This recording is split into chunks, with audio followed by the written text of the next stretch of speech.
और ब्रेक के बाद आपका स्वागत है। मैं हूं आरिश अजहर आपके साथ। पहाड़ पर तीरथ राज, जी हां, तीरथ सिंह रावत संघ की पृष्ठभूमि से बीजेपी की राजनीति में आने वाले नेता हैं। तमाम कयास जो है वो नामों को लेकर लगाए जा रहे थे। कल की हम बात करें, जो कल पूरा घटनाक्रम जिस तरह से हमने देखा, पहले कहा जा रहा था सब कुछ सामान्य है और उसके बाद त्रिवेंद्र सिंह रावत का जो है राज्यपाल से मुलाकात करना, अपने पद से इस्तीफा देना, और उसके बाद जिस तरह से तमाम नाम सामने निकल कर आए, धन सिंह रावत की बात करें, निशंक की बात करें, तमाम ऐसे नाम थे जो राजनीति की फिजाओं में सुर्खियों में थे। लेकिन अचानक एक नाम निकल कर सामने आया जिस पर बहुत ज़्यादा चर्चा नहीं हो रही थी। वो नाम था तीरथ सिंह रावत, और आज उन्होंने थोड़ी देर पहले शपथ ले ली है।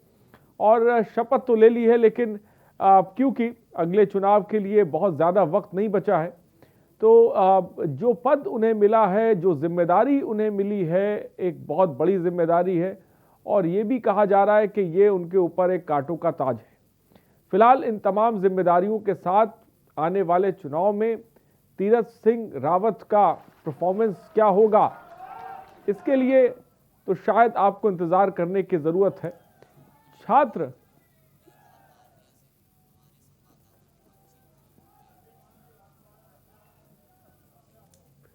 और सीएम बनने के बाद रेखा आर्या ने उनसे बात की, हम आपको दिखाते हैं।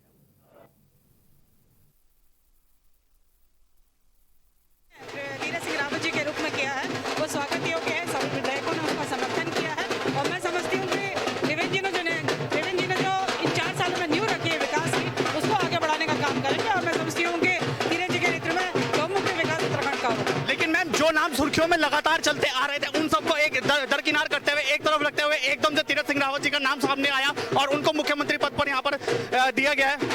देखिए, मैं मानती हूँ कि केंद्रीय नेतृत्व को लेकर सबने मन बनाया था कि जो नेतृत्व फैसला करेगा उसको हम स्वीकार करेंगे, और तीरथ जी के रूप में एक अच्छा नेतृत्व उत्तराखंड को मिला है। मैं समझती हूँ कि हमारा विकास निश्चित है। तो ये थी राज्य मंत्री रेखा आर्या जी, जिनका साफ तौर पर कहना है कि जिन्होंने केंद्रीय नेतृत्व ने बनाया है, जो भी केंद्रीय नेतृत्व द्वारा जो भी फैसला लिया गया है, एक बहुत ही महत्वपूर्ण फैसला लिया गया है। कैमरा पर्सन लईक अहमद के साथ मैं अशोक कुमार, के न्यूज इंडिया, देहरादून। तो अशोक कुमार जो कि हमारे संवाददाता है, उन्होंने रेखा आर्या से बात करी। उन्होंने जो बात कही आपने सुना। उन्होंने केंद्रीय नेतृत्व ने जो फैसला लिया है और उस फैसले से सब खुश हैं। आपको याद होगा कि कल जब मीडिया ने त्रिवेंद्र सिंह रावत से सवाल किया था कि आखिर क्या वजह रही, तो उन्होंने भी यही कहा था कि भाई आला कमान से ये सवाल पूछने की ज़रूरत है, मुझसे पूछने की ज़रूरत नहीं है। फिलहाल ये राजनीति है, ये सियासत है, तमाम चीज़ें इसमें होती हैं, तमाम नाम भी थे, लेकिन एक सियासी राज जिसे कह सकते हो, उसमें एक फैसला और लिया गया और उत्तराखंड की कमान अब तीरथ के हाथ में होगी। ये कमान को संभालना उनके लिए आसान होगा या मुश्किल, ये फिलहाल वक्त बताएगा।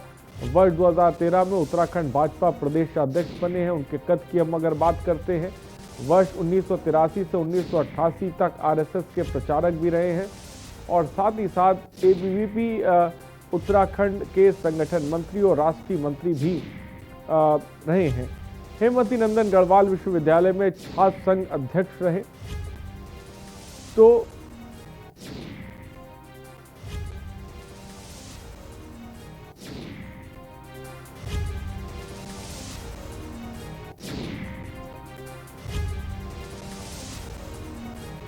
उत्तराखंड को मिला नया महाराज। त्रिवेंद्र के बाद तीरथ युग का आगाज हो चुका है और जो सियासी घटनाक्रम जिस तरह से उत्तराखंड सुर्खियों में रहा, 4 साल में 9 दिन का वक्त बचा था और त्रिवेंद्र सिंह रावत का इस्तीफा देना, फिर आज तीरथ सिंह रावत का शपथ लेना। रावत के बदले रावत उत्तराखंड को मिला है, लेकिन उसके बाद अहम जिम्मेदारी भी। ग्राफिक्स के जरिए तीरथ सिंह रावत का कद भी आपको बता रहे हैं और जो उनका राजनीतिक जीवन रहा उसके बारे में भी मैं आपको बता रहे हैं। संघ के प्रचारक भी रहे हैं और फिलहाल उनको अहम जिम्मेदारी दी गई है। उत्तराखंड की कमान अब उनके हाथों में होगी।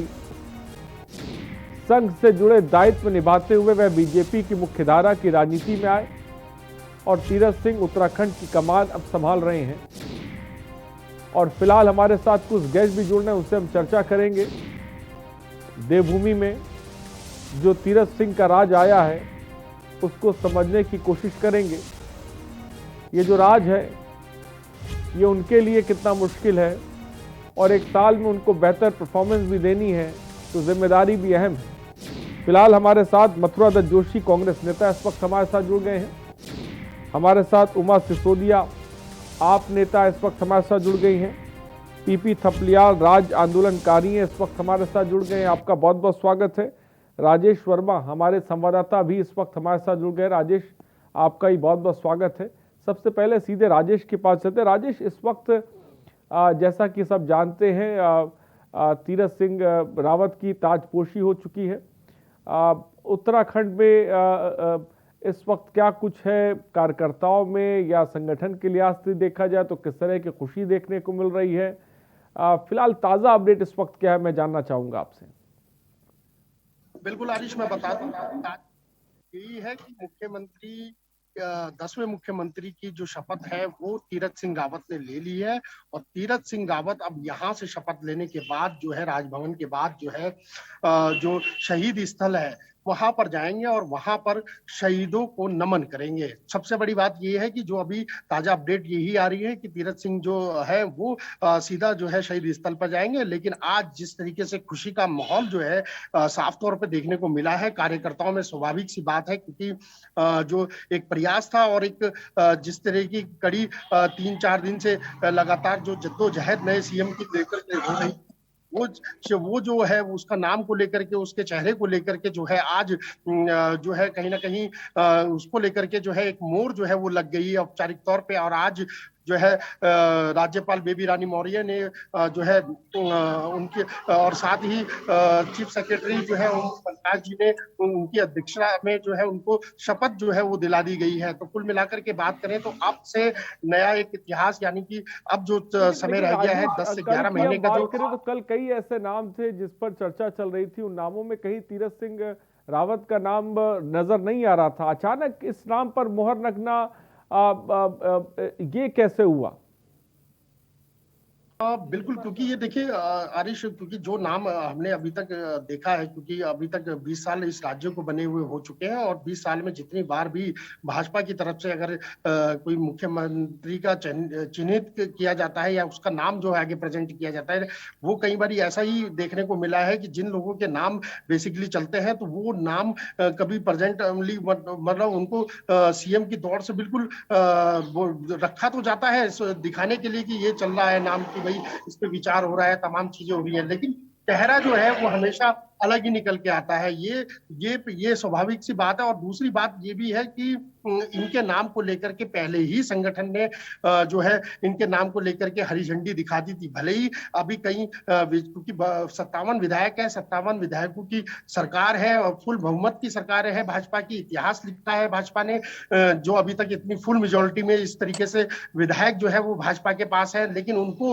उस खेमे को संजो के रखना वो बड़ा डिफिकल्ट काम था। और वही हमने अभी तक देखा। जो 4 साल अब 18 मार्च को जो है त्रिवेंद्र सरकार को हो जाएंगे, हो गए थे, होने जा रहे थे, माफ कीजिएगा, तो वो कहीं ना कहीं वो इन चीजों को संभाल नहीं पाए। अपना मैनेजमेंट जो है वो कहीं ना कहीं विधायकों और मंत्रियों के साथ नहीं निभा पाए और इसी का कारण और इसी का भुगतान जो है वो त्रिवेंद्र सिंह रावत को भुगतना पड़ा।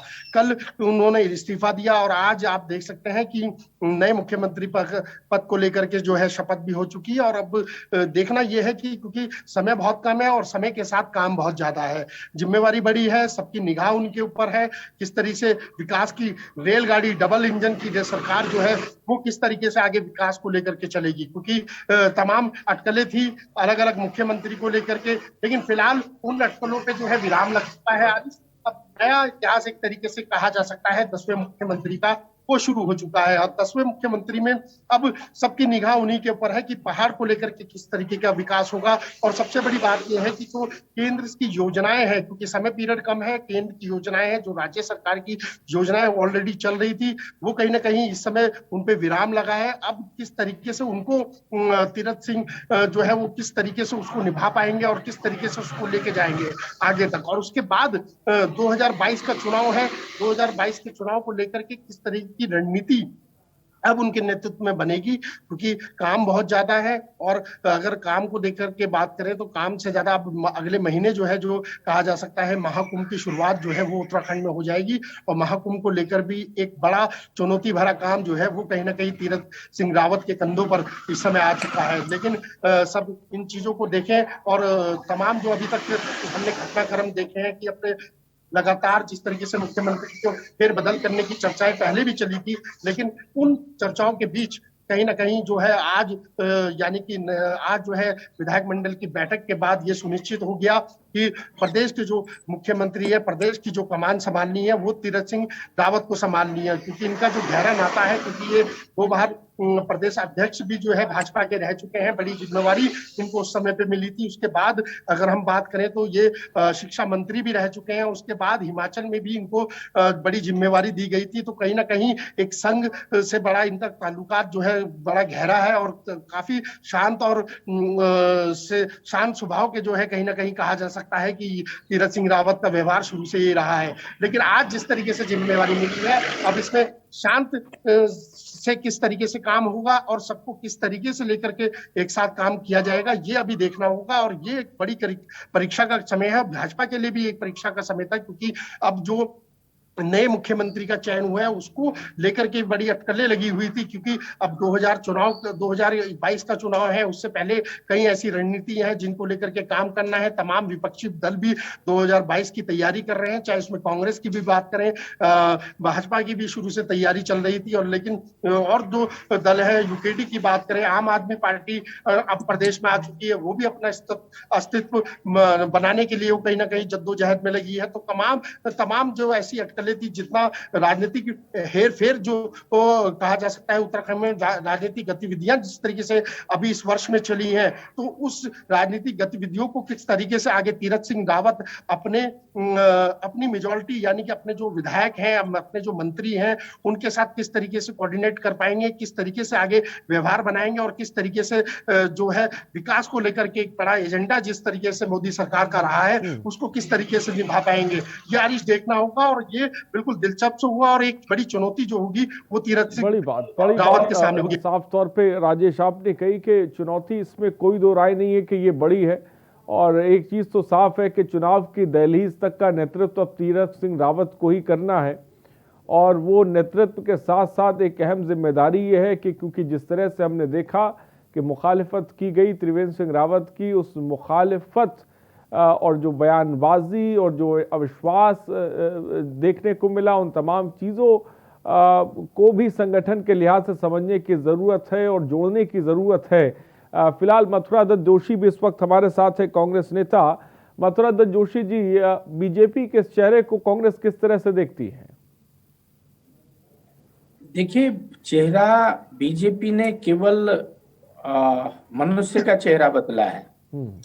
जो बीजेपी का चाल चरित्र और चेहरा है वो तो जनता के सामने, स्वयं जनता के सामने है।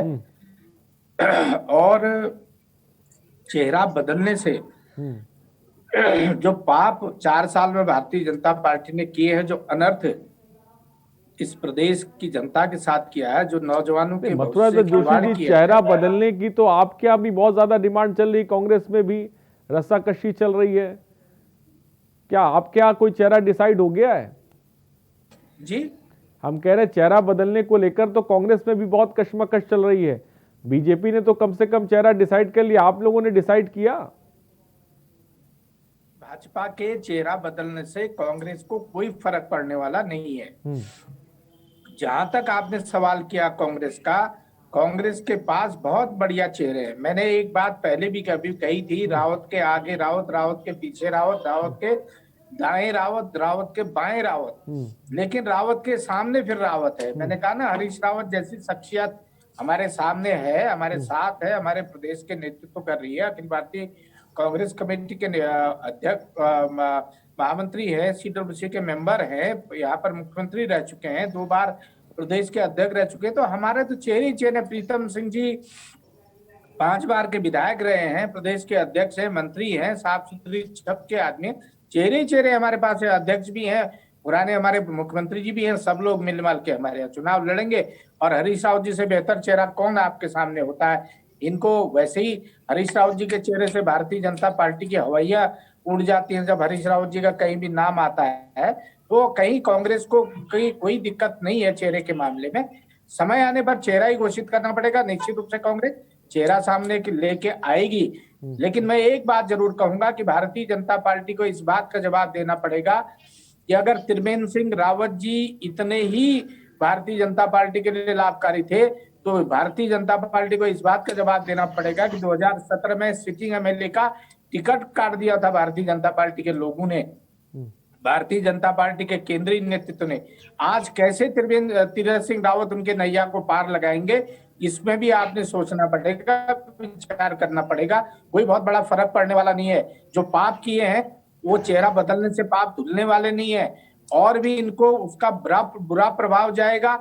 और प्रदेश की जनता अच्छी तरह जानती है कि 2022 में कांग्रेस ने जनता के हकों की लड़ाई लड़ी है, आगे भी लड़ेगी, और 2022 में कांग्रेस पार्टी भारतीय जनता पार्टी को शिकस्त देकर प्रदेश में एक लोकप्रिय सरकार बनाने का काम करेगी। उमा सिसोदिया, आप क्या कहेंगी? तीरथ सिंह रावत जी के सिर पर जो ताज इस समय बीजेपी के आला कमान में करेंगे। हेलो, हाँ उमा सिसोदिया जी बोले, अब आपकी आवाज आ रही है। मैं कहना चाहती हूँ कि तीरथ सिंह रावत जी के सिर पर जो बीजेपी के आला कमान ने जो कांटों का ताज पहनाया है वो उनके लिए आसान नहीं है।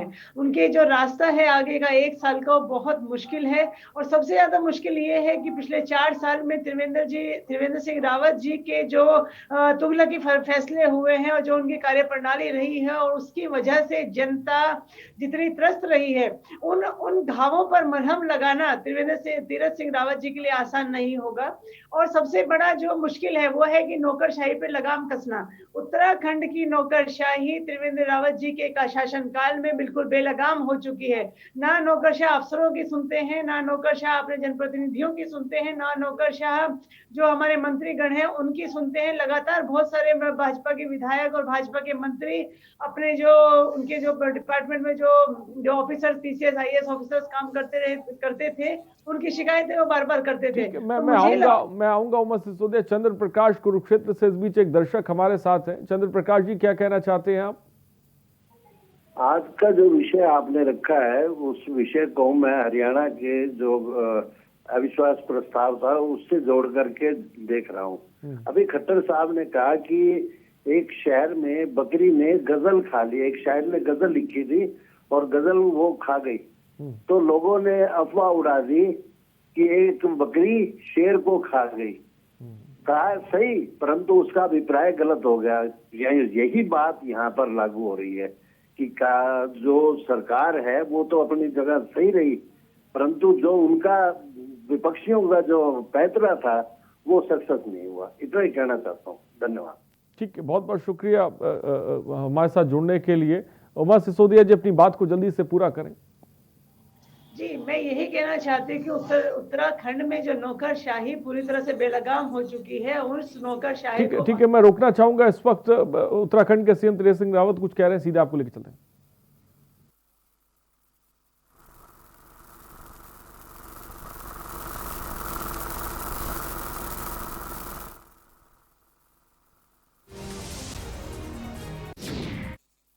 आवाज नहीं आ रही है। तीरथ सिंह रावत मीडिया से मुखातिब हो रहे थे। हमारे ऑफिसर्स हैं वो काम नहीं करेंगे, वो मंत्रियों की नहीं सुनेंगे, तो सरकार की बनाई हुई चाहे वो कितनी भी बेहतरीन योजना हो तो वो धरातल तक नहीं उतरेगी। तीरथ सिंह रावत जी का सबसे बड़ा काम इस समय बेलगाम यहाँ की उत्तराखंड की नौकरशाही पर लगाम कसना है और इन लोगों से काम कराना है। जो हमारे उमा सिसोदिया दी, बीजेपी ने तो कम से कम एक चेहरा डिक्लेयर कर दिया। आम आदमी पार्टी की उत्तराखंड में क्या स्थिति है? चुनाव की जिसे कह सकते हैं हम दहलीज पे आम आदमी पार्टी भी खड़ी हुई है।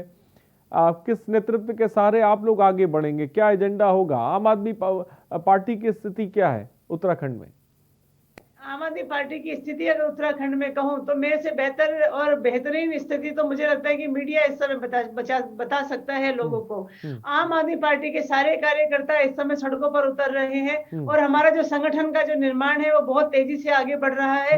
देखिए, हमारा ये पहला चुनाव है उत्तराखंड में और आम आदमी पार्टी बहुत हिम्मत के साथ और बहुत मुस्तैदी के साथ, बिल्कुल मतलब कहते हैं ना, बिल्कुल कॉन्फिडेंस के साथ इस चुनाव में इस समय सामने है। रही बात जो मीडिया बार बार ये क्वेश्चन पूछता है कि आपके पास चेहरा नहीं है, मैं आपकी जानकारी के लिए आपको मैं बता दूं कि 2017 में जो चुनाव लड़ा गया बीजेपी के द्वारा, उनके पास कोई चेहरा नहीं था। 2017 के चुनाव में उस मैनिफेस्टो में जो फोटोज लगे हुए थे मैनिफेस्टो के सामने, उसमें त्रिवेंद्र सिंह रावत जी का एक फोटो तक नहीं था और उसके बाद उनको मुख्यमंत्री बनाया गया। तो हम लोग भी, जरूरी नहीं है कि हम लोग किसी चेहरे पर चुनाव लड़े।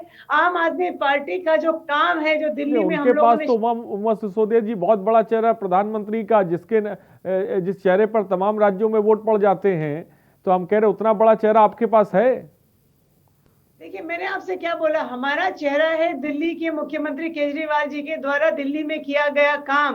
वो जो काम है, जो हमने, एक कहावत है, काम बोलता है, हमारा काम बोलता है और हमारा काम पूरे हिंदुस्तान में नहीं बल्कि पूरे विश्व में बोलता है। हमारे माननीय मुख्यमंत्री, उप मुख्यमंत्री मनीष सिसोदिया जी जो सबसे बेहतरीन शिक्षा मंत्री चुने गए, वो काम, उस काम को लेकर हम लोग उत्तराखंड की जनता के दरवाजे दरवाजे हम लोग जा रहे हैं कि उत्तराखंड में एक ईमानदार सरकार को चुनिए, उत्तराखंड के ईमानदार प्रतिनिधि को चुनिए, ईमानदार विधायकों को चुनिए। तो जिस तरह से हमने दिल्ली में बेहतरीन शिक्षा व्यवस्था दी है, बेहतरीन स्वास्थ्य व्यवस्था दी है, वही हम यहाँ उत्तराखंड में भी करेंगे। आपका कहना सही है कि चेहरे पर काम पड़ता है। हम कहते हैं कि हमारा काम जो है वो हमारा चेहरा है। हमारा, हमने जो दिल्ली में जो काम करके दिखाया वो हमारा चेहरा है। आप मुझे बताइए, मेरा प्रश्न आपसे है, हिंदुस्तान के इतिहास में पहले मुख्यमंत्री केजरीवाल जी हुए जिन्होंने ये कहा कि अगर मैंने काम किया है तो मुझे वोट दीजिए। तो अब आप बताइए कि हम तो अपने काम के आधार पर, काम बहुत अच्छी बात है काम करना, लेकिन काम के साथ एक नेतृत्व की भूमिका के लिए चेहरे की भी जरूरत होती है। उमा सिसोदिया जी, काम की बात आपकी जगह सही है, लेकिन नेतृत्व के लिए एक चेहरे की तो जरूरत पड़ती ही है। वही आपसे कह रही हूँ कि 2017 में जब बीजेपी किसी चेहरे पर चुनाव नहीं लड़ी और 57 विधायकों को ले आई, तो ये प्रश्न बार बार आम आदमी पार्टी से क्यों कि चेहरा चेहरा चेहरा। मैं बता रही हूँ कि हमारा जो काम है वो हमारा सबसे बड़ा चेहरा है और अभी बहुत टाइम है, चुनाव में साल भर का टाइम है। हो सकता है हमारे बीच में से ही कोई बेहतरीन चेहरा निकल आए जिसको हमारे पार्टी का आलाकमान उत्तराखंड के जो आने वाला जो चुनाव है उसमें चेहरा घोषित कर दे। लेकिन मैं फिर भी कहना चाहूंगी, हमने जो काम करके दिखाया है पूरे देश में, दिल्ली में हम लोगों ने जो काम के आधार पर वोट हमारे माननीय मुख्यमंत्री केजरीवाल जी ने मांगे हैं, वो हमारा सबसे बड़ा कॉन्फिडेंस है कि आप उत्तराखंड में एक ईमानदार राजनीति को चुनिए, उत्तराखंड में एक ईमानदार सरकार को चुनिए, तो आपको टीएसआर जैसे लोगों को 4 साल तक नहीं झेलना पड़ेगा। हमारे साथ राजेश वर्मा। राजेश, एक तरफ तीरथ सिंह रावत का चेहरा है और दूसरी तरफ कांग्रेस और आप उमा सिसोदिया को भी चुन रहे, आपकी स्थिति भी मैंने जानना चाहूंगा। एक तरफ आम आदमी पार्टी काम की बात करी और काम पे दम पर जो है तमाम दावे किए जा रहे हैं। कांग्रेस में हम देख रहे हैं चेहरों को लेकर भी कशमकश है। ये तस्वीर को आप किस तरह से देखते हैं राजेश? बिल्कुल आरिश, अभी ये चीजें जो है समीकरण जिस तरीके से बन रहे हैं, क्योंकि आम आदमी पार्टी जो है प्रदेश में, इसमें कोई दो राय नहीं है कि अपने पैर जो है वो मजबूत करने में लगी हुई है और जब मैदान से लेकर पहाड़ तक जो है आम आदमी पार्टी भी जो है वो कहीं ना कहीं तीसरे मोर्चे पे दिखाई देती है। अभी तक जो प्रदेश में देखने को राजनीति में मिला तो बीजेपी और कांग्रेस की ही सरकार दोबारा अलग पलट दिखाई दी, लेकिन इस बार जो है कहीं ना कहीं अगर प्रयास जो है आम आदमी पार्टी का रहता है तो कहीं ना कहीं एक कड़ी चुनौती जो है वो भविष्य में वो देने जाएगी। और ये स्वाभाविक सी बात है, जो मेहनत करेगा, जो जनता के बीच में जनता के मुद्दों को लेकर के आएगा, वो हमेशा आगे बढ़ेगा। और वही कारण है कि जिनको लेकर के इस बार जो है कहीं ठीक है, मैं आऊंगा राजेश, मैं आपको रोकना चाहूंगा। इस वक्त काफी देर से हमारे साथ पीसी थपलियाल जी भी जुड़े हुए राज्य आंदोलनकारी हैं। पीसी थपलियाल जी, आप क्या कहेंगे? मैं आऊंगा राजेश आपके पास।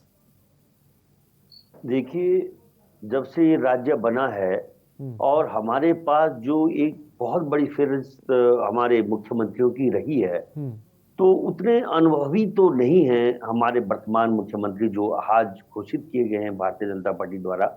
क्योंकि हमने स्वर्गीय नारायण दत्त तिवारी जी का कॉल देखा, हमने भुवन चंद खंडूरी जिसके शिष्य ये वर्तमान मुख्यमंत्री माने जाते हैं, खंडूरी जी का अनुभव और उनका जो ईमानदारी छवि थी वो हमने देखी, और हम हरीश रावत जी या तमाम लोग हमने यहाँ पे देखे हैं, निशंक जैसे बड़े लोग। तो इतना बड़ा कद तो नहीं दिखता हमें इन वर्तमान मुख्यमंत्री जी का, लेकिन जो 1 साल तक इन्होंने इस राज्य को खींचना है उसके लिए ये ठीक नजर आ रहे हैं।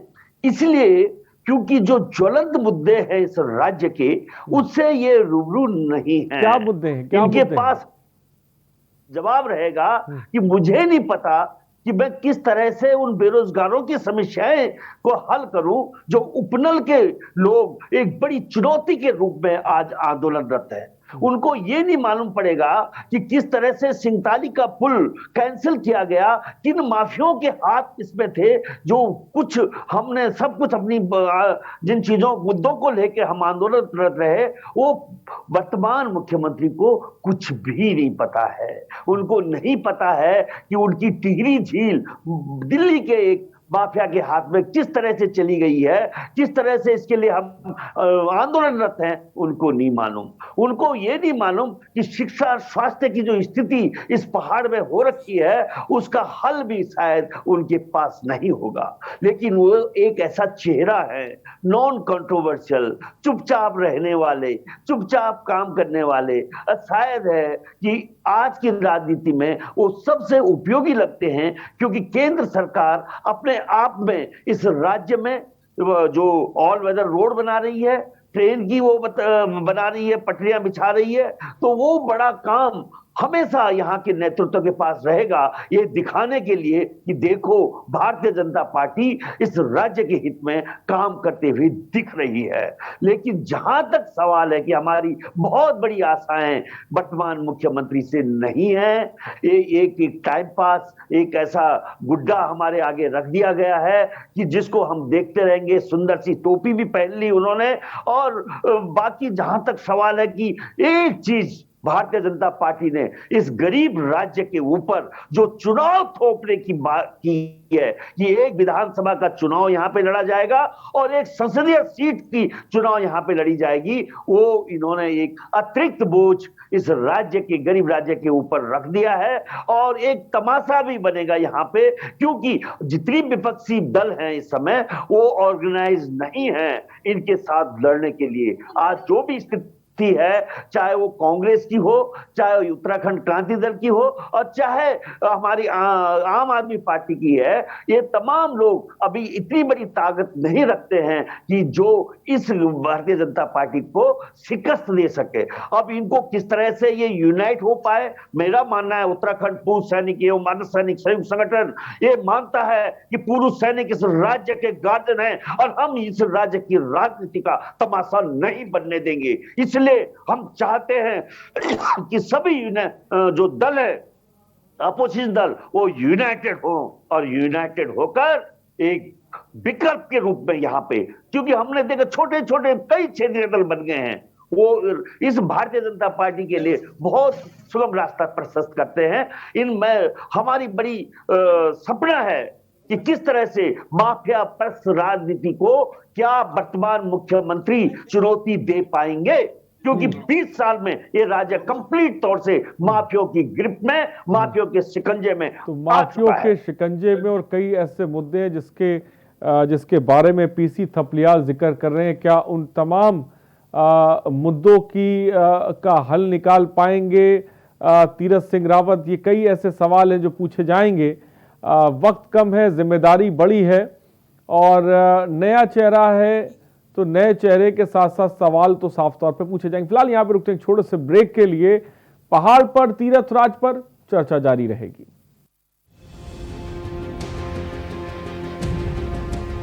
जनता के विश्वास पर पूरा खरा उतरने का प्रयास करेंगे।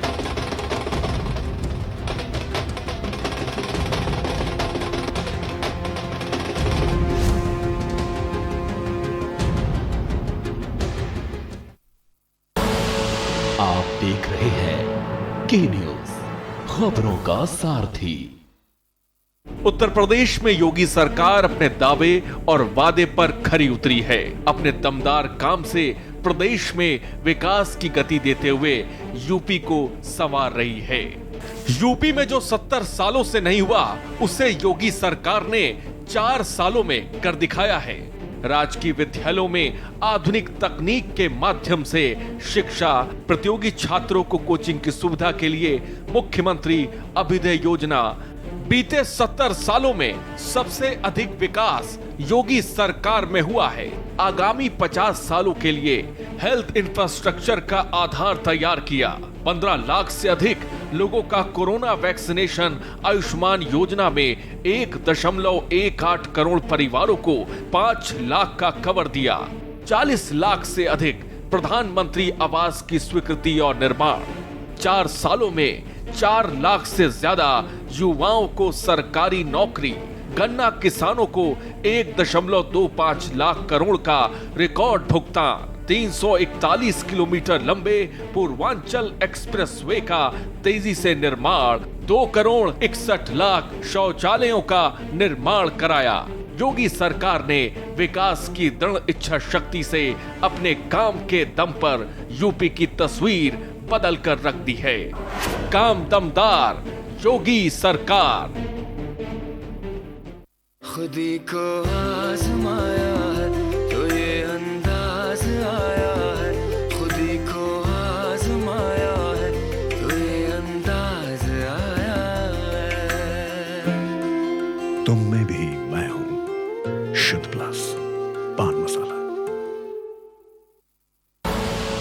आप देख रहे हैं के न्यूज, खबरों का सारथी।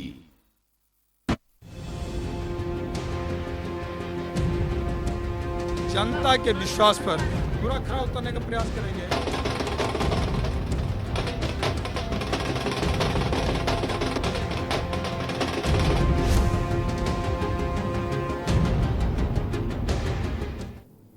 ब्रेक के बाद आपका स्वागत है। पहाड़ पर तीरथ। आज तमाम कयासों के बीच तीरथ सिंह रावत ही होंगे जिनके हाथ में उत्तराखंड की कमान होगी। हमारे साथ तमाम गेस्ट भी जुड़े हुए हैं जिनके साथ हम चर्चा कर रहे हैं और हमारे साथ इस वक्त पीसी थपलियाल जी हैं। पीसी थपलियाल जी, इससे पहले हम अगर पूर्व सीएम त्रिवेंद्र सिंह रावत की बात करें, 4 साल की कार्यकाल की बात करें, उसको आप किस तरह से देखते हैं? क्योंकि तमाम राज्य आंदोलनकारियों की भी तमाम ऐसी मांगे हैं। क्या आपको लगता है कि पूर्व सीएम ने उन तमाम मांगों पर या उत्तराखंड के तमाम मुद्दों पर ध्यान दिया? देखो, अपनी कैपेबिलिटी के मुताबिक, अपनी योग्यता के मुताबिक वो हमेशा काम करते हुए दिखे हैं। लेकिन क्योंकि उनका इतना बड़ा विजन नहीं रहा है जितना बड़ा विजन पहले के, मैं पहले भी कहता हूं कि जो तिवारी जी का था, जो खंडूरी जी का था, तो ये इनका इतना बड़ा विजन नहीं है। हम अपने आंखों के सामने मैंने देखा है इन तमाम नेताओं को एकदम नीचे से ऊपर उठते हुए। इनका जो केवल जो क्वालिफिकेशन है वो आरएसएस का सदस्य होना इनके लिए बहुत बड़ी क्वालिफिकेशन है। आज तीरथ सिंह, त्रिवेंद्र सिंह रावत। मैं रोकना चाहूंगा पीसी साहब, एक दर्शक इस बीच हमारे साथ हैं, अमन इस वक्त जुड़ गया। अमन, अपनी बात को रखें। हाँ जी, मैं अमर सिंह बोल रहा हूँ देहरादून से। जी बोलिए। यहाँ से 18 साल में 10 मुख्यमंत्री चेंज हो गए हैं, लेकिन देहरादून की दशा अभी तक ठीक से नहीं सुधरी। एक थोड़ा सा छोटा सा देहरादून है, न यहाँ सचद्वारा रोड पे स्ट्रीट लाइट है, न रात रोड पे प्रॉपर स्ट्रीट लाइट है, न हरिद्वार जाने में प्रॉपर स्ट्रीट लाइट है। तो कम से कम एक छोटा सा देहरादून को तो पहले विकास की ओर ले जाए, कम से कम यहाँ लाइटिंग की सुविधा तो हो। ठीक है अमन, मैं ये सवाल को लूंगा अपने संवाददाता से। फिलहाल बहुत बहुत शुक्रिया हमसे जुड़ने के लिए। पीसी जी, अपनी बात को पूरा करें। पीसी थपलियाल जी, अपनी बात को कंप्लीट करें।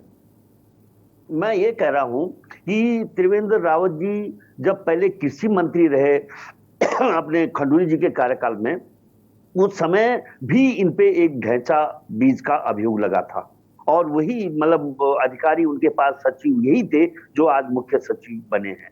तो कई जगह पे इन पे कई जगह ये घेरे में आए और इसमें सबसे बड़े घेरे में आए जब हाल में ही सिंगताली का पुल आपने देखा होगा कि सिंगताली में पुल का निर्माण बहुत ही महत्वपूर्ण निर्माण था, जिसको कि जो गढ़वाल और कुमाऊं को जोड़ने वाली महत्वपूर्ण पुल गंगा में बनना था, उसको किस तरह से इन्होंने कैंसिलेशन किया। एक माफिया के हित में जो वहां पे गंगा के किनारे एक म्यूजियम, सो कॉल्ड म्यूजियम बना रहा है, और उसके कहने पे 20 मार्च 2020 में हमने वहां पे आंदोलन भी किया था, हमने विरोध किया था माननीय मुख्यमंत्री जी का कि मुख्यमंत्री जी कोरोना काल में आप पहले भी ये एसओपी जारी कर चुके हैं कि 20 मतलब कहीं पे भी 50 लोगों से ऊपर लोग एकत्रित नहीं होंगे, लेकिन उसके लिए आपने 200 से ऊपर लोगों का जमवाड़ा वहां पे सिंगताली में लगाया और उसका उद्घाटन हेलीकॉप्टर में वहां पे गए।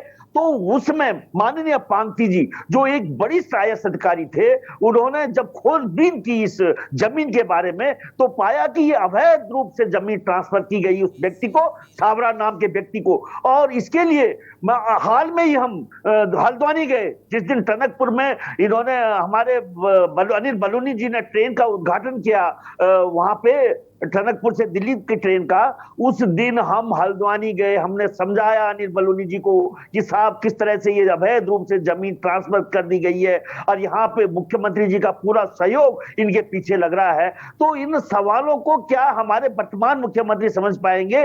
और वही मैं दूसरी ओर बता रहा हूं कि आज टिहरी झील को इन्होंने, एक व्यक्ति देखो, टिहरी झील एक मिनी समुद्र है उत्तराखंड में और इसकी कैपेसिटी है कि ये हजारों युवाओं को रोजगार दे सकती थी, लेकिन मुख्यमंत्री जी ने इसका अनदेखा किया। उन्होंने देवप्रयाग में शराब की फैक्ट्री लगाई, लोगों का। वीसी साहब आपको रोकना चाहूंगा, उमेश इस बीच एक दर्शक हमारे साथ है। उमेश जी अपनी बात को रखें, मैं आऊंगा आपके पास। नमस्कार साहब। जी नमस्कार, बोलिए। हाँ, मैं ये कहना चाह रहा था कि श्रीमान तीरथ सिंह के एक्सपीरियंस को देखते हुए इन्हें उत्तराखंड का मुख्यमंत्री बनाया गया है। इनके बाद मैं ये कहना चाह रहा था कि तीरथ सिंह जी को के एक्सपीरियंस को देखते हुए इन्हें उत्तराखंड का मुख्यमंत्री बनाया गया है। इनके बाद एक्सपीरियंस बहुत है, इसलिए इन्हें उत्तराखंड बनाया है। अब इन्हें ब्यूरोक्रेसी पर कंट्रोल करके उत्तराखंड का विकास करना होगा। जितना ब्यूरोक्रेसी पे कंट्रोल कर लेंगे उतना ही उत्तराखंड का विकास होगा, और यही मैं कहना चाहता हूँ। ठीक है, बहुत बहुत शुक्रिया उमेश जी हमसे जुड़ने के लिए। हरीश इस बीच एक हमारे साथ दर्शक जो, हरीश अपनी बात को रखें। जी हरीश, क्या कहना चाहेंगे आप? जल्दी से बोलें। हरीश, क्या मेरी आवाज आप तक पहुंच रही है? ठीक है, बोलिए। हरीश बोलिए, क्या कहना चाहते हैं आप? ठीक है, बहुत बहुत शुक्रिया हरीश हमसे जुड़ने के लिए। और तमाम दर्शक इस वक्त इस नंबर पे कॉल करके, जो नंबर फ्लैश हो रहे हैं, आप कॉल कर सकते हैं, अपनी बात को रख सकते हैं। फिलहाल बड़ी खबर हमने आपको दिखाई, लगातार इस खबर पे हम आपके साथ बने भी हुए हैं। और हमारे साथ पीसी थपलियाल जी। पीसी थपलियाल जी, आपने तमाम बातें, तमाम मुद्दे उत्तराखंड को लेकर बताए। मौजूदा सीएम की बात करें तीरथ सिंह रावत की, तो कितनी उम्मीदें आपको उनसे हैं? देखो, उन्होंने कहीं भी कंट्रोवर्सी में नहीं पड़ना, ये भारतीय जनता पार्टी के लिए शुभ संकेत है। क्योंकि इनके स्वभाव में देखिए, आप इतने दिनों से कभी भी, ये जो आज मुख्यमंत्री बने हैं इसीलिए बने हैं कि इनका किसी से भी लड़ाई या बैर नहीं है। ये हमेशा एक गंभीर रूप से अपना काम करते रहे हैं। लेकिन जहां तक इनके अनुभव और विजन का सवाल है, कहने के लिए तो ये छात्र राजनीति से लेकर ये विधान परिषद के सदस्य तक रहे हैं उत्तर प्रदेश में, लेकिन जो अनुभव आज राज्य की ज्वलंत मुद्दाओं को हल करने के लिए चाहिए, वो नेतृत्व आज उत्तराखंड में मिसिंग है। किसी भी राजनीतिक दल के पास वो नेतृत्व नहीं है जो इस राज्य के ज्वलंत सवालों का हल निकाल सके। आप देखिए, उपनल के कर्मचारियों को या आशा जो हाल में ही, क्योंकि ये राज्य आंदोलन जो हमने लड़ा था, इसके पीछे कहीं ना कहीं बेरोजगारी थी, और रोजगार न दे पाना इस राज्य सरकार की सबसे बड़ी कमजोरी है। ये लोग युवाओं को, आज युवा बेरोजगार होकर, आपने देखा होगा कोरोना काल में हजारों युवा पहाड़ में वापस आए हैं और आज वो खून के आंसू रो रहे हैं। उनको आगे भविष्य में अंधेरा ही अंधेरा नजर आ रहा है। जो चीजें करनी चाहिए थी, आपने बड़े बड़े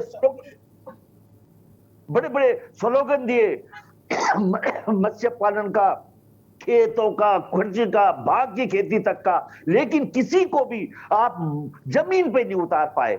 ये बड़ी विडंबना है। उत्तराखंड ठीक है, यही सवाल राजेश। अब ये जो बात पीसी थपलियाल जी कह रहे हैं, भाई उत्तराखंड में सरकारें आई, सरकारें गई, चेहरे बदलती रही, सियासत कांग्रेस और बीजेपी के इर्द गिर्द घूमती रही, लेकिन जो ज्वलंत मुद्दे हैं, आपको लगता है राजेश वर्मा, क्या उन ज्वलंत मुद्दों को सरकारें छू पाई हैं जिस तरह से राज्य आंदोलनकारी को हम सुन रहे हैं? राजेश। बिल्कुल आरिश, अगर हम बात करें, देखिए तीरथ सिंह रावत को भले ही मिली है कमान, अब कहा कितनी कठिन और कितनी होगी आसान, ये कहना बड़ा मुश्किल होगा, क्योंकि पथ बहुत बड़ा है और कद भी बहुत बड़ा है और पूरा प्रदेश को जो है उनको चलाना है। और किस तरीके से उनके ऊपर, जिस तरीके से संगठन ने पूरा जो साथ दिया है और उनको उसको निभाते किस तरीके से हैं, ये अभी देखना होगा, क्योंकि चुनौतियां बहुत हैं, इसमें कोई दो राय नहीं है। और किस तरीके से अब प्रगति के पथ पर, जिसको कहा जा सकता है, तीरथ सिंह रावत चल पाएंगे, ये तो आने वाला समय बताएगा। लेकिन सभी जो राजनीतिक दल हैं, वो तमाम राजनीतिक दलों से लेकर तमाम लोगों की जो निगाह है, आज से शुरुआत हो चुकी है। और अब जो है वो उत्तराखंड के मुख्यमंत्री जो है, उन्होंने शपथ ले ली और मुख्यमंत्री बन चुके हैं। तो अब उनके कंधों पर जो जिम्मेवारी है पूरे प्रदेश की है, और प्रदेश की कमान वो किस तरीके से बेहतर तरीके से चला पाएंगे, क्योंकि पहाड़ से लेकर मैदान तक इतने फासला है कि सबको जो है उनको खुश रखना है, जनता के लिए काम करने हैं। जितने जो केंद्र से मिली योजनाएं हैं उन जनता तक कैसे पहुंचे, उसको पहुंचाना है। और राज्य सरकार में जितना भी जो काम अभी तक लगातार चल रहे हैं, उनको किस प्रगति से आगे बढ़ाना है, क्योंकि समय उनके पास भी कम है, कोई ज्यादा समय उनको नहीं मिला। 4 साल भले ही त्रिवेंद्र सिंह रावत ने 18 मार्च को उनके होने जा रहे थे और उनको 4 साल का लगभग समय मिला है, लेकिन अब इनको जो है लगभग 10 से 11 महीने का समय मिल रहा है। और 10 से 11 महीने में चुनौतियां बहुत हैं। और अब किस तरीके का प्रयास जो है वो तीरथ सिंह रावत करेंगे, क्योंकि तमाम जो इनका जो खेमा है, क्योंकि बीजेपी का जो खेमा है 57।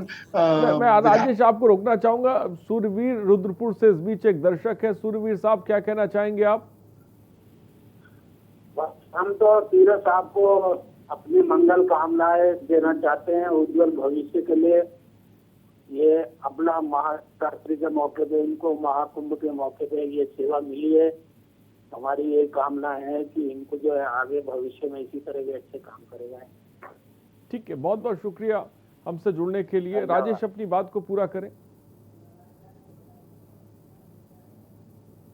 जो विकास है, विकास किस तरीके से होगा, जो जमीन से लेकर यानी मैदान से लेकर पहाड़ तक का एक संघर्ष जो है वो कहीं ना कहीं लगातार जद्दोजहद जो है वो चल रही है। 10वें मुख्यमंत्री के रूप में जो है आज तीरथ सिंह ने शपथ ली है और काफी अपेक्षाएं जो है वो कहीं ना कहीं लोगों की इस समय जुड़ चली हैं। जैसे अभी बता रहे थे कि जिस तरीके से ये राज्य गठन हुआ और राज्य गठन होने के बाद जो है लगभग आज 20 साल जो है इस राज्य को बने हो चुके हैं। कई मुद्दे हैं जिनको लेकर के अभी तक भी जो काम है वो नहीं पूरे हो पाए। भले ही राजधानी का सबसे बड़ा मुद्दा है, दुर्भाग्य रहा है अभी तक इस प्रदेश का कि इस प्रदेश को जो है स्थायी राजधानी जो है अभी तक नहीं मिल पाई है। लेकिन इसके साथ साथ कई ऐसे मुद्दे हैं जिनको पलायन को सबसे बड़ा मुद्दा रहा है। हमारे उत्तराखंड की अगर बात करें तो पलायन को किस तरीके से तीरथ सिंह रावत जो है वो संभाल पाएंगे, क्योंकि पलायन अभी लॉकडाउन में था। ठीक है राजेश, मैं आऊंगा। बलबीर कानपुर से इस बीच एक दर्शक है। बलबीर, क्या कहना चाहेंगे आप? जी नमस्कार। जी नमस्कार, बोलिए बलबीर जी। भाजपा ने 21 साल के। हाँ बलबीर जी बोले, आपकी आवाज आ रही है। बलबीर जी, क्या मुझे सुन पा रहे हैं आप? उत्तराखंड में भाजपा ने जो 21 साल में 10वां मुख्यमंत्री इस प्रदेश को मिल गया है, बड़े शर्म की बात है कि अब लोकसभा चुनाव भी होगा और विधानसभा का उपचुनाव भी होगा। जो एक गरीब प्रदेश है उसपे उपचुनाव का व्यवहार भी ला दिया गया। और इनके पास कौन सी ऐसी जादुई छड़ी है ये भाजपा के जो चेहरे पे दाग लगे हुए हैं और विकास नहीं कर रहे हैं, उनके पास कौन सा ऐसा मंत्र, मोहनी मंत्र होगा जो भाजपा की छवि को और विकास की दुनिया को ये बहा ले। और जहाँ तक रही बात कि वहाँ पे प्रत्येक पार्टी में हर आदमी को अपने को मुख्यमंत्री समझता है और किसी को जनता की सेवा भाव से कोई लेना नहीं देना नहीं। ये वास्तव में प्रदेश के विकास के लिए ही बल्कि नेताओं के विकास के लिए बना है। बड़ा दुर्भाग्य है कि इतने समय में भाजपा ने 6 और कांग्रेस ने 20 मुख्यमंत्री दे दिए। ठीक है, बहुत बहुत शुक्रिया बलबीर जी हमसे जुड़ने के। डॉक्टर प्रदीप चमोली से इस बीच एक दर्शक, प्रदीप साहब क्या कहना चाहेंगे आप? प्रदीप जी, क्या मेरी आवाज आप तक पहुंच रही है? जी, क्या कहना चाहते हैं आप? हमारी तो एक ही उम्मीद है, पहले तो माननीय तीरथ सिंह रावत जी को बहुत बहुत बधाई और शुभकामनाएं करते हैं। और उसमें हम यही कहेंगे कि कर्मचारियों के हित में जो है इन्होंने सांसद रहते हुए जो है माननीय प्रधानमंत्री जी को चिट्ठी लिखी थी कि जो है पुरानी जीपीएफ और पेंशन व्यवस्था लागू हो जाए। तो हम चाहते हैं कि राज्य में ये अब मुख्यमंत्री बन गए हैं तो इन्हें जो है पुरानी जीपीएफ जो व्यवस्था है वो लागू कर देनी चाहिए। और उत्तराखंड में संस्कृत की जो देव भाषा है, संस्कृत उत्तराखंड में देव भाषा के नाम से जानी जाती है, तो इन्होंने द्वितीय राजभाषा भी उत्तराखंड में बनाई है।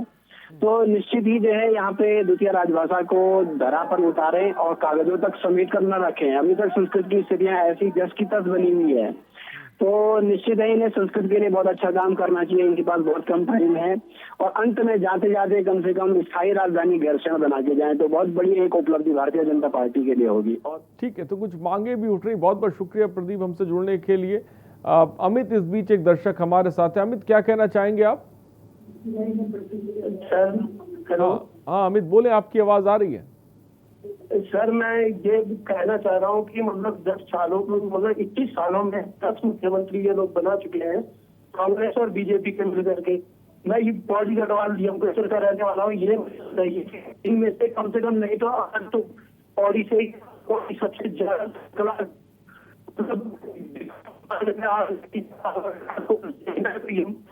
लक्ष्मण चाहिए।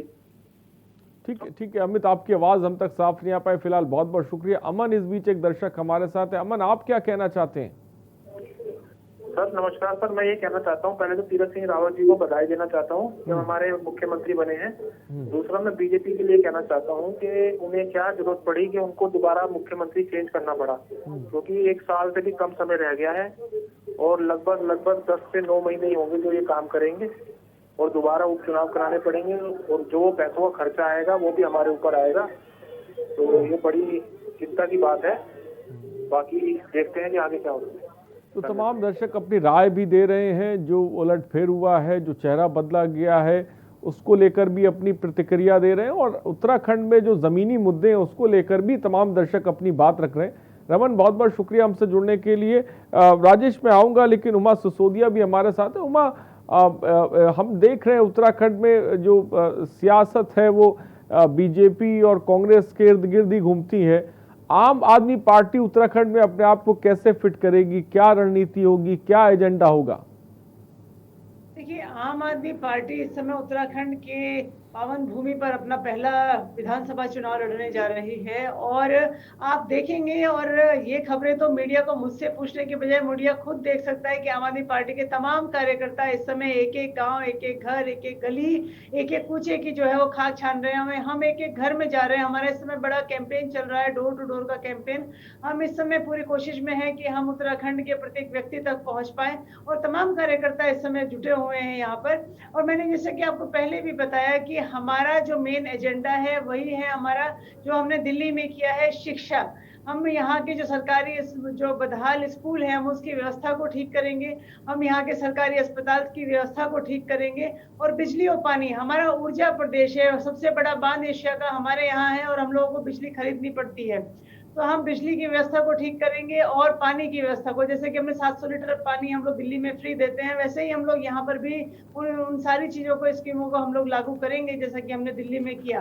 और सबसे बड़ी बात जिसको हम डंके की चोट पर कहते हैं कि दिल्ली में हमने एक बहुत ही बेहतरीन और बहुत ही ईमानदार सरकार दी है। 6 साल से जिस सरकार के ऊपर एक आरोप नहीं लगा पाई बीजेपी की तमाम एजेंसियां जिसमें कि सारी सरकारी एजेंसियां शामिल हैं, वो लगातार मुख्यमंत्री केजरीवाल जी को पूरी तरह से फोकस रखती हैं कि उनकी एक छोटी सी गलती पता चले और हम उनको कटघरे में खड़ा करें। लेकिन बहुत साफ सुथरी छवि के साथ ठीक है उमा, मैं आऊंगा आपके पास। अमित देहरादून से इस बीच एक दर्शक है। अमित, क्या कहना चाहेंगे आप?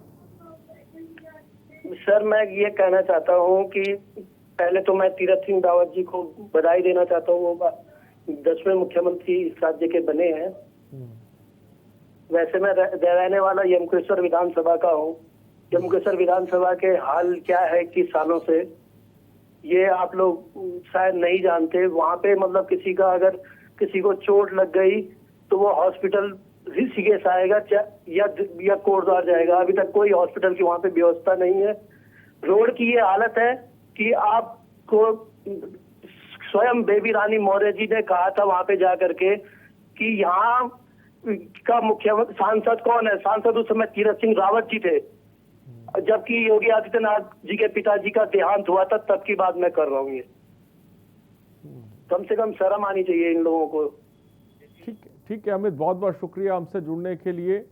और इस बीच एक और दर्शक हमारे साथ हैं, आनंद। आनंद, क्या कहना चाहेंगे आप? हेलो। हाँ आनंद, क्या कहना चाहते हैं आप? हाँ, मैं सबसे पहले तो तीरथ जी को बधाई देना चाहता हूँ। हाँ बोलिए। हेलो, तीरथ जी को बधाई देना चाहता हूँ और मैं अब तीरथ जी को शुभकामनाएं देता हूँ कि वह आगे उनके पास समय कम है और वो जिस मतलब से वो बदले गए हैं राष्ट्र को और अपने क्षेत्र को, उस हिसाब से वो आगे ले जाएंगे। ठीक है, बहुत बहुत शुक्रिया आनंद हमसे जुड़ने के लिए। उमा, अपनी बात को पूरा करें।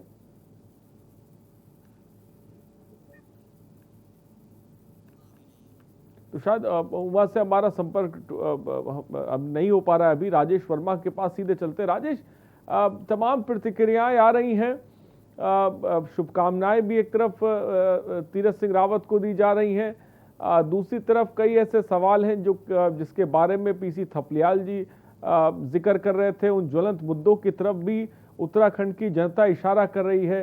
तमाम तरह की समस्याएं, वो हॉस्पिटल की समस्या हो, वो पुल की समस्या, उससे भी तमाम लोग अवगत करा रहे हैं। जो कुछ हुआ उत्तराखंड में, जिस तरह से चेहरा बदला गया, इसको आम आवाम से भी आपकी बात हुई होगी। वो क्या महसूस कर रही है, वो किस तरह से देख रही है उस उलटफेर को, उसका क्या नजरिया है और वो क्या चाहती है?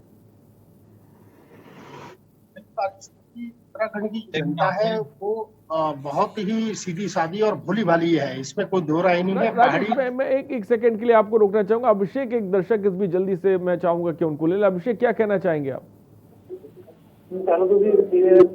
अभिषेक जल्दी से बोले, वक्त की कमी है, जल्दी से बोले, क्या कहना चाहेंगे आप? जी, क्या कहना चाहते हैं आप अभिषेक? हेलो जी अभिषेक, आपकी आवाज आ रही है, आप क्या कहना चाहते हैं? मैं सर पहले तो मुख्यमंत्री जी को बहुत बधाई देना चाहता हूँ जो हमारे नए मुख्यमंत्री जी बने हैं। दूसरा मैं कहना चाहूंगा सर, थोड़ा जो भी मुख्यमंत्री नए बनते, थोड़ा हरिद्वार की जनता के बारे में भी सोचे। हरिद्वार जिला जो उत्तराखंड में ही है। ठीक है, बहुत बहुत शुक्रिया हमसे जुड़ने के लिए। राजेश, अपनी बात को पूरा करें। बिल्कुल आरिश, मैं बताना चाहूंगा कि उत्तराखंड की जो जनता है वो बिल्कुल भोली भाली और सीधी जनता है। उसको ये जब भी कोई नया चेहरा आता है, मुख्यमंत्री की दौड़ में आता है, या मुख्यमंत्री किसी भी पार्टी का हो, चाहे वो कांग्रेस का रहा हो, चाहे वो आज बीजेपी का जो है वो रहा हो, लेकिन कई अपेक्षाएं जो है पहाड़ के लोगों की हैं। लगातार विकास को लेकर के उनके मुद्दे हैं, नौकरी को लेकर के, बेरोजगारी को लेकर के उनके मुद्दे हैं।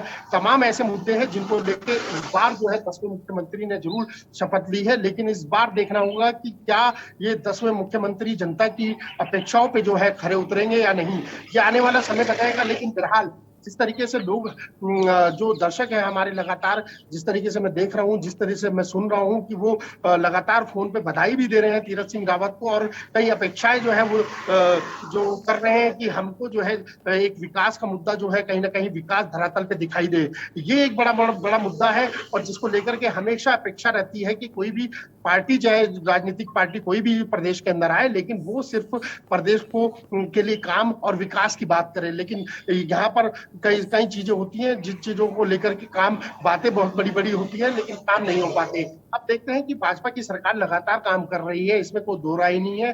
केंद्र से भी प्रधानमंत्री नरेंद्र मोदी जो है लगातार कामों को लेकर मॉनिटरिंग कर रहे हो, चाहे चार धाम यात्रा की बात करें, चाहे ऑल वेदर रोड की बात करें, या तमाम ऐसे पावर प्रोजेक्ट हैं जिनको लेकर के बात करें, तो तमाम ऐसी चीजें हैं जिनको लेकर के विकास कार्यों को लेकर के लगातार केंद्र सरकार का तो संघर्ष जारी है। लेकिन राज्य सरकार में कई परिस्थितियां ऐसी हो जाती हैं, राज्य में भले ही फुल बहुमत की सरकार हो, लेकिन आपस में ही तालमेल अगर नहीं मिल पाएगा, आपस में ही तालमेल सेट नहीं हो पाएगा, तो कहीं ना कहीं जो विकास की जो अपेक्षा जो आम जनता लगा के बैठी है अपने विधायकों से, स्थानीय पार्षदों से या अपने मंत्रियों से, वो कहीं ना कहीं थम जाएगी। और उसी का कारण यही है कि लगातार दुर्भाग्य रहा है इस प्रदेश का कि 22 साल, माफ कीजिएगा 20 साल जरूर हो चुके हैं इस प्रदेश को बने में, और 20 साल में 10 मुख्यमंत्री जो है अब तक आ चुके हैं। तो आप इस चीज से अंदाजा लगा सकते हैं कि 9 मुख्यमंत्रियों ने अपना कार्यभार जो है कार्य करने के बाद जो आज 10वें मुख्यमंत्री तीरथ सिंह रावत ने जरूर शपथ ली है। तो इस बार भी जो कहीं ना कहीं एक नई अपेक्षा जो होती है एक नए मुख्यमंत्री से, नए मुखिया से, वो एक मुखिया से जो है अपेक्षा आम आदमी की। और ये जो मैसेज है, हम भी चाहेंगे कि तीरथ सिंह रावत जो है ताकि ये मैसेज पहुंचे, आम जनता का मैसेज पहुंचे, तो आम जनता की समस्या है, आम जनता क्या चाहती है बाहर के लिए, विकास के लिए, बेरोजगारी के लिए, तमाम मुद्दों को लिए, सब स्ट्रक्चर को लेकर के किस तरीके से रणनीति अब तीरथ सिंह रावत और तीरथ सिंह रावत के साथ पूरी कैबिनेट किस तरीके से बनाएगी, ये अभी देखना होगा। कैबिनेट का विस्तार भी जल्द होने जा रहा है, क्योंकि कैबिनेट में अभी तक जितने भी खाली पद थे उनको भी जल्द भरा जाएगा। नए मंत्री जो है अब कैबिनेट में शामिल होंगे। अब किस तरीके की कैबिनेट होगी, क्योंकि आज विधायक दल की बैठक जरूर हुई, और विधायक दल की जब बैठक हुई तो पूरा समर्थन जो है जो तीरथ सिंह रावत के नाम पर मिला, तभी आज मुख्यमंत्री के तौर पे जो है उनको आज शपथ दिलाई गई। और एक बड़ा जो कहा जा सकता है आज के लिए ऐतिहासिक दिन रहा है कि तीरथ सिंह रावत ने जो है शपथ की है। और तीरथ सिंह रावत अब पीछे जा रहा है कि तीरथ सिंह रावत का काफिला है, ये काफिला जो है निकल चुका है। अब काफिले को जो है अभी आगे शहीद स्थल है वहां पर जाना है। काफिले ने अभी इतने काफिले तय करने हैं कि समय कम है और काम बहुत ज्यादा है। काम को लेकर के बात करें तो हरीश 10 से 11 महीने रह चुके हैं, जिसमें अपना प्रेजेंटेशन जो है तीरथ सिंह रावत को दिखाना होगा धरातल में, हर एक आदमी का, हर एक जनता का, आम आदमी का, आम कार्यकर्ता का, और अपनी पार्टी में किस तरीके का एक माहौल, क्योंकि अभी तक देखा है जो खामियाजा जो है त्रिवेंद्र सिंह रावत को भुगतना पड़ा है, कहीं वो खामियाजा इनको ना भुगतना पड़े। राजेश, कुछ दर्शक हमारे साथ जुड़ गए, मैं चाहूंगा कि उनको भी सिकंदर इस बीच एक दर्शक हमारे साथ हैं। सिकंदर, क्या कहना चाहेंगे आप? सिकंदर, क्या मेरी आवाज आप तक पहुंच रही है? जी सिकंदर बोलिए, क्या कहना चाहते हैं आप? सर मैं ये कहना चाहता हूँ कि जैसे जो हॉस्पिटल की बात करी हमारे भाई ने, हॉस्पिटल भी बढ़िया होना चाहिए वहाँ पे, और गरीबों का बढ़िया से होना चाहिए, और यहाँ पे जैसे सबका साथ और सबका विकास के साथ होगी। और मैं ये कहना चाहता हूँ कि बढ़िया काम करना चाहिए सरकार को, और जैसे कि हॉस्पिटल की वहाँ पे किल्लत है तो हॉस्पिटल बढ़िया बनाना चाहिए, और सरकार को सड़क की किल्लत है तो सरकार को सड़क भी बढ़िया बनानी चाहिए, और बढ़िया काम करना चाहिए। जैसे कि सबका साथ और सबका विकास के साथ में काम करना चाहिए, ना कि हिंदू मुसलमान करना चाहिए सर। ठीक है सिकंदर, बहुत बहुत शुक्रिया हमसे जुड़ने के लिए और अपनी बात को रखने के लिए। तो देवभूमि में आया तीरथ सिंह का राज, इसको लेकर तमाम तरह की जो प्रतिक्रियाएं हैं वो भी आ रही हैं। पहाड़ पर तीरथ राज फिलहाल हो चुका है, लेकिन यहाँ पर रुकते एक छोटे से ब्रेक के लिए, जल्द हाजिर होंगे।